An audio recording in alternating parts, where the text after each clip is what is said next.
साथियों, मैं तापस स्वागत करता हूँ आपको अपने चैनल डरमो वाला पे। आज हम लोग जीके जीएस के प्रीवियस ईयर क्वेश्चंस करेंगे, जो कि सभी एग्जाम की दृष्टि से बहुत ही इंपॉर्टेंट हुए। पहले साथियों, यदि आपको हमारे चैनल्स के वीडियो अच्छे लगते हैं, तो चैनल को लाइक, शेयर, सब्सक्राइब जरूर करिएगा। तो क्वेश्चन स्टार्ट करते हैं। क्वेश्चन नंबर 1 दिया गया है, सिंधु घाटी स्थल कालीबंगन किस प्रदेश में स्थित है? सिंधु घाटी कालीबंगन किस प्रदेश में स्थित है? क्वेश्चन नंबर 1 दिया गया है। क्वेश्चन का ऑप्शन ए दिया गया है राजस्थान, बी ऑप्शन दिया गया है गुजरात, सी ऑप्शन दिया गया है मध्य प्रदेश, डी ऑप्शन दिया गया है उत्तर प्रदेश। तो पहले साथियों, इसमें का आंसर हो जाएगा ए ऑप्शन राजस्थान। कालीबंगा जो है राजस्थान में स्थित है। नेक्स्ट क्वेश्चन दिया गया है कि सैंधव सभ्यता की ईंटें का अलंकरण किस स्थान से मिला है? ए ऑप्शन दिया गया है बनावली, बी ऑप्शन दिया गया है कालीबंगा, सी ऑप्शन दिया गया है चंदूदड़ो, डी ऑप्शन दिया गया है मोहनजोदड़ो। तो जो है सैंधव सभ्यता की ईंटों का जो है अलंकरण वो प्यारे साथियों कालीबंगा से मिला है। इसका बी ऑप्शन करेक्ट आंसर हो जाएगा। नेक्स्ट क्वेश्चन दिया गया है, किस हड़प्पा कालीन स्थल से पुजारी की प्रस्तर मूर्ति प्राप्त हुई है? ए ऑप्शन दिया गया है लोथल, बी ऑप्शन दिया गया है रंगपुर, सी ऑप्शन दिया गया है हड़प्पा, डी ऑप्शन दिया गया है मोहनजोदड़ो। तो जो है पुजारी की प्रस्तर की मूर्ति जो है प्राप्त की गई हैं हड़प्पा से प्राप्त हुई हैं। सी ऑप्शन इसका करेक्ट आंसर हो जाएगा। अगला क्वेश्चन दिया गया है कि सिंधु घाटी की सभ्यता में घोड़े के अवशेष कहाँ से मिले हैं? ए ऑप्शन दिया गया है बनावली, बी ऑप्शन दिया गया है लोथल, सी ऑप्शन दिया गया है कालीबंगा, डी ऑप्शन दिया है सुरकोटदा। तो जो है घोड़े के अवशेष की बात करें प्यारे साथियों, तो घोड़े के अवशेष जो है सुरकोटड़ा से मिले हैं। इसका option D option correct answer हो जाएगा। अगला क्वेश्चन दिया गया है प्यारे साथियों, हड़प्पा सभ्यता के अंतर्गत हल से जोते गए खेत का साक्ष्य कहाँ से मिला है? हल से जोते गए साक्ष्य कहाँ से मिला है? ए ऑप्शन दिया गया है कालीबंगा, बी ऑप्शन दिया गया है अणावली और सी ऑप्शन दिया गया है रोपड़, डी ऑप्शन दिया गया है लोथल। तो जो है प्यारे साथियों इसका सही आंसर हो जाएगा ए ऑप्शन कालीबंगा। जो है हल से जोते गए साक्ष्य मिले हैं कालीबंगा से। इसका ऑप्शन ए करेक्ट आंसर हो जाएगा। अगला क्वेश्चन दिया गया है, किस शासक ने गंगा एवं सोन नदियों के संगम पर पाटलिपुत्र नामक नगर की स्थापना की थी? ए ऑप्शन दिया गया है उदयन, बी ऑप्शन दिया गया है अशोक, सी ऑप्शन दिया गया है घनानंद, डी ऑप्शन दिया गया है अजातशत्रु। तो गंगा एवं सोन नदियों के संगम पर पाटलिपुत्र नगर की स्थापना का करेक्ट आंसर हो जाएगा उदयन ने किया था। ए ऑप्शन इसका करेक्ट आंसर हो जाएगा उदयन। अगला क्वेश्चन दिया गया है प्यारे साथियों कि प्रथम मगध साम्राज्य का उत्कर्ष किस सदी में हुआ था? तो प्रथम मगध साम्राज्य का उत्सव जो है कब हुआ था? ए ऑप्शन दिया गया है चौथी सदी ईसा पूर्व में, छठी सदी ईसा पूर्व में, दूसरी सदी ईसा पूर्व में, डी ऑप्शन दिया गया है पहली सदी ईसा पूर्व में। तो इसका करेक्ट आंसर हो जाएगा कि प्रथम मगध साम्राज्य का उत्कर्ष जो है छठी सदी ईसा पूर्व में हुआ था। बी ऑप्शन इसका करेक्ट आंसर हो जाएगा। अगला क्वेश्चन दिया गया है, निम्नलिखित में से किसे उग्रसेन यानी भयानक सेना का स्वामी कहा जाता है? तो जो है उग्रसेन किसे कहा जाता है? ए ऑप्शन दिया गया है घनानंद, बी ऑप्शन दिया गया है शिशुनाग, सी ऑप्शन दिया गया है बिंबिसार, डी ऑप्शन दिया गया है महापद्मनंद। तो जो है उग्रसेन प्यारे साथियों महापद्मनंद को कहा जाता है। डी ऑप्शन इसका करेक्ट आंसर हो जाएगा। नेक्स्ट क्वेश्चन दिया गया है, पाली ग्रंथों में गांव के मुखिया को क्या कहा गया है?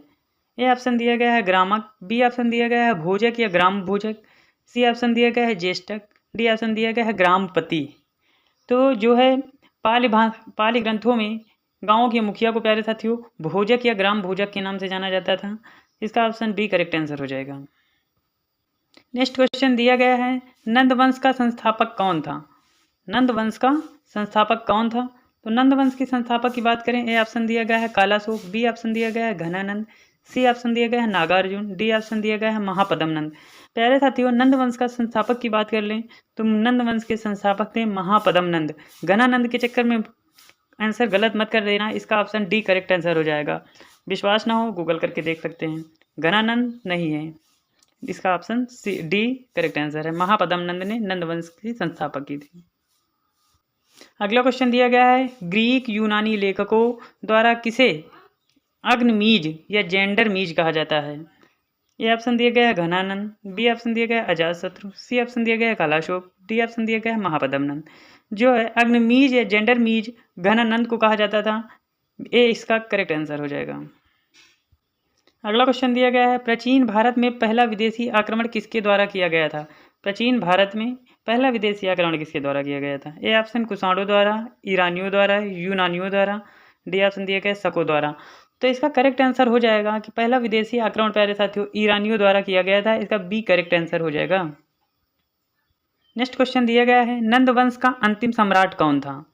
ए ऑप्शन दिया गया है महापद्म नंद, बी ऑप्शन दिया कालाशोक, सी ऑप्शन दिया गया है घनानंद, डी ऑप्शन इनमें से कोई नहीं। तो प्यारे साथियों नंद वंश का अंतिम सम्राट की बात करें तो नंद वंश का अंतिम सम्राट जो है घनानंद थे और जो है नंद वंश की संस्थापक महापद्म नंद ने की थी। तो इसका करेक्ट आंसर हो जाएगा Ghananand, C option correct answer है। अगला क्वेश्चन दिया गया है भारत में सिक्कों या मुद्रा का प्रचलन कब हुआ था। अशोक के काल में हुआ था, कनिष्क के काल में हुआ था, 300 ईसा पूर्व में हुआ था, डी ऑप्शन दिया गया है 600 ईसा पूर्व में हुआ था। प्यारे साथियों सिक्कों की बात करें तो सिक्कों या मुद्रा का प्रचलन जो है 600 ईसा पूर्व में हुआ था। डी ऑप्शन इसका करेक्ट आंसर हो जाएगा। अगला क्वेश्चन दिया गया है 17 नंबर की मगध के किस प्रारंभिक शासक ने राज्यरोहण के लिए अपने पिता की हत्या की और इसी कारणवश अपने पुत्र द्वारा मारा गया था। एनडीए 2014 में पूछा गया। ए ऑप्शन दिया गया है अजातशत्रु, बी ऑप्शन दिया गया उदयन, सी ऑप्शन दिया गया है नागदर्शक और डी ऑप्शन दिया गया है बिंबसार। तो प्यारे साथियों जो है अजातशत्रु ने अपने पिता को मारा था। ये ऑप्शन इसका करेक्ट आंसर हो जाएगा और इसी कारणवश इसके पुत्र ने भी राजगद्दी के लिए अजातशत्रु को मार दिया। ये ऑप्शन इसका करेक्ट आंसर हो जाएगा। नेक्स्ट क्वेश्चन दिया गया है विश्व का पहला गणतंत्र वैशाली में किसके द्वारा स्थापित किया गया था। ये ऑप्शन दिया गया है नंद, बी गुप्त, सी लिच्छवी और डी ऑप्शन दिया गया है मौर्य। तो प्यारे साथियों पहला गणतंत्र वैशाली में जो है लिच्छवी के द्वारा स्थापित किया गया था। इसका सी ऑप्शन करेक्ट आंसर हो जाएगा। नेक्स्ट क्वेश्चन दिया गया इंपॉर्टेंट क्वेश्चन है कि हाइडेस्पस या वितस्ता आधुनिक नाम इसका था झेलम का युद्ध 326 बीसी किन किन शासकों के बीच हुआ था। ए ऑप्शन दिया गया है सेल्यूकस एवं चंद्रगुप्त मौर्य के मध्य हुआ था, बी ऑप्शन दिया गया है चंद्रगुप्त मौर्य एवं घनानंद के बीच हुआ था, सी ऑप्शन दिया गया है सिकंदर एवं आम्भी के मध्य हुआ था, डी ऑप्शन दिया गया है सिकंदर एवं पोरस के मध्य हुआ था। अरे साथियों बात करें कि वितस्ता का युद्ध जो है 326 ईसा पूर्व में जो हुआ था वो सिकंदर एवं पोरस के मध्य हुआ था। इसका correct answer D option correct answer हो जाएगा। नेक्स्ट क्वेश्चन दिया गया है कि मगध की प्रथम राजधानी कौन सी थी। तो ए ऑप्शन दिया गया है वैशाली, बी ऑप्शन दिया गया गिरिव्रज या राजगृह या चंपा, डी ऑप्शन दिया गया पाटलिपुत्र। तो मगध की जो है प्रथम राजधानी गिरिव्रज या राजगृह थी। इसका बी करेक्ट आंसर हो जाएगा। नेक्स्ट क्वेश्चन दिया गया है मगध सम्राट बिंबिसार ने अपने राजवैद्य जीवक को किस राज्य के राजा की चिकित्सा के लिए भेजा था। ए ऑप्शन दिया गया है कौशल, बी ऑप्शन दिया गया है अंग, सी ऑप्शन दिया अवंती और डी ऑप्शन दिया गया है वैशाली। तो प्यारे साथियों जो है बिंबिसार ने अपने राजवैद्य जीवक को जो है यहाँ कौशल के वो अवंती के राजा के लिए चिकित्सक के लिए भेजा था। सी ऑप्शन इसका करेक्ट आंसर हो जाएगा। नेक्स्ट क्वेश्चन दिया गया है किस शासक ने अवंती को जीतकर मगध का हिस्सा बना दिया। ए ऑप्शन दिया गया है महापद्म नंद, बी ऑप्शन दिया गया है अजातशत्रु, सी ऑप्शन दिया गया है बिंबिसार, डी ऑप्शन दिया गया है शिशुनाग। तो इसका करेक्ट आंसर हो जाएगा शिशुनाग ने अवंती को जीतकर मगध का हिस्सा बना दिया था। नेक्स्ट क्वेश्चन दिया गया है निम्नलिखित में से कौन सा बौद्ध ग्रंथ 16 महाजनपदों का उल्लेख करता है। ए ऑप्शन दिया गया है अगुंतर निकाय, बी ऑप्शन दिया गया है मध्यम निकाय, सी ऑप्शन दिया गया है खुद्दक निकाय, डी ऑप्शन दिया है दीघ निकाय। तो जो है बौद्ध ग्रंथ का 16वां जनपदों में का अंगत जो है आगंतुक निकाय में किया जाता है। नेक्स्ट क्वेश्चन दिया गया है किस मगध सम्राट ने अंग का विलय अपने राज्य में कर लिया था। ए ऑप्शन दिया गया है शिशुनाग ने, बी ऑप्शन दिया गया है बिंबिसार ने, सी ऑप्शन दिया गया अजातशत्रु ने, डी ऑप्शन दिया गया है उदयन ने। तो प्यारे साथियों इसका करेक्ट आंसर हो जाएगा बिंबिसार ने अंग का विलय अपने राज्य में कर लिया था। बी इसका करेक्ट आंसर हो जाएगा। अगला क्वेश्चन दिया गया है काशी और लिच्छवी का विलय मगध साम्राज्य में किसने किया था। ए ऑप्शन दिया गया है बिंबिसार, बी ऑप्शन दिया गया अजातशत्रु, सी ऑप्शन दिया गया है उदयन, डी ऑप्शन दिया गया है शिशुनाग ने। तो काशी और लिच्छवी का विलय प्यारे साथियों जो है अजातशत्रु ने कर दिया था। बी इसका करेक्ट आंसर हो जाएगा। अगला क्वेश्चन दिया गया है प्यारे साथियों 32 नंबर की 323 ईसा पूर्व में सिकंदर महान की मृत्यु हुई थी। तो कहाँ पे हुई थी। मेसिडोनिया में हुई थी, बी ऑप्शन दिया गया तक्षशिला में हुई थी, सी ऑप्शन दिया गया है फारस में हुई थी, डी ऑप्शन दिया गया है बेबीलोना में हुई थी। तो प्यारे साथियों 323 ईसा में जो है सिकंदर महान की मृत्यु की बात करें तो बेबीलोनिया में हुई थी। डी इसका करेक्ट आंसर हो जाएगा। नेक्स्ट क्वेश्चन दिया गया है, किस शासक द्वारा सर्वप्रथम पाटलिपुत्र की राजधानी के रूप में चयन किया गया था? ए ऑप्शन दिया गया है उदयन द्वारा, बी ऑप्शन दिया कनिष्क द्वारा, सी ऑप्शन दिया गया अजातशत्रु द्वारा, डी ऑप्शन दिया कलाशोक द्वारा। पहले साथियों, पाटलिपुत्र की राजधानी के रूप में चयन किया था उदयन ने, इसका ए ऑप्शन करेक्ट आंसर हो जाएगा। अगला क्वेश्चन दिया गया है कि सिकंदर के आक्रमण के समय उत्तर भारत पर निम्नलिखित में से कौन सा राजवंशों में किस एक ने शासन कर रहा था? कंडव ने, बी ऑप्शन दिया गया है नंद ने, सी ऑप्शन दिया गया मौर्य ने, डी ऑप्शन दिया गया है शुंग ने। तो प्यारे साथियों, सिकंदर के आक्रमण के समय जो है उत्तर भारत का पर जो है नंद वंश ने अपना शासन कर रहा था। बी इसका करेक्ट आंसर हो जाएगा। अगला क्वेश्चन दिया गया है कि 16 जनपदों की सूची उपलब्ध है या 16 जनपदों की सूची का उल्लेख किसमें है? ए ऑप्शन दिया गया है संयुक्त निकाय में, बी ऑप्शन दिएगा महाभारत में, सी ऑप्शन दिएगा अगुंतर निकाय में और डी ऑप्शन दिया है छादोंग उपनिषद में। तो प्यारे साथियों, जो है 16 जनपदों की जो सूची है या 16 जनपदों को किसमें वो जो है अगुंतर निकाय में इसका वर्णन किया गया है। इसकी जानकारी जो है अगुंतर निकाय में उपलब्ध है। सी इसका करेक्ट आंसर हो जाएगा। अगला क्वेश्चन दिया गया है, निम्नलिखित में से कौन सा एक ईसा पूर्व 6ठी सदी में प्रारंभ में भारत के सर्वाधिक गई थी शक्तिशाली नगर राज्य था? तो उसमें जो है आपका मगध राज्य शक्तिशाली था। डी इसका करेक्ट आंसर हो जाएगा। अगला क्वेश्चन दिया गया है, अभिलेखीय साक्ष्य से प्रकट होता है कि नंद राजा के आदेश में एक नहर खोदी गई थी। तो प्यारे साथियों, ए ऑप्शन दिया गया है कलिंग, बी ऑप्शन दिया गया है मगध, सी ऑप्शन दिया गया है अंग और डी ऑप्शन दिया गया है बंग। तो इसका करेक्ट आंसर हो जाएगा बी ऑप्शन मगध।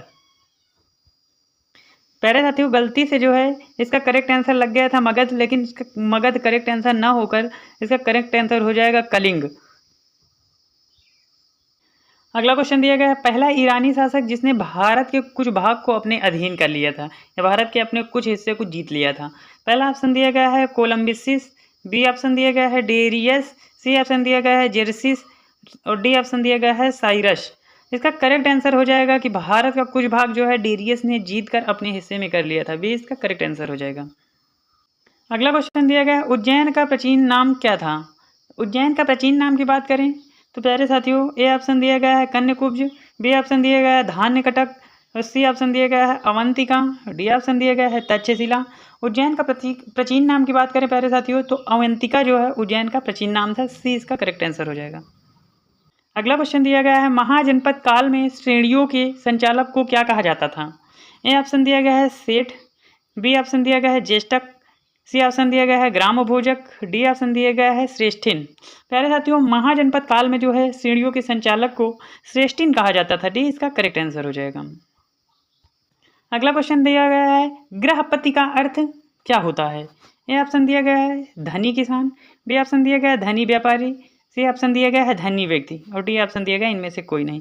प्यारे साथियों, गृहपति का अर्थ होता है धनी किसान। ए इसका करेक्ट आंसर हो जाएगा। प्यारे साथियों, यदि आप लोगों को हमारा वीडियो या हमारा कंटेंट अच्छा लगता है तो आप लोग प्लीज़ चैनल को सब्सक्राइब करिएगा और अपने दोस्तों में शेयर करिएगा। Thank you for watching. अब मिलेंगे आपको अगले वीडियो में।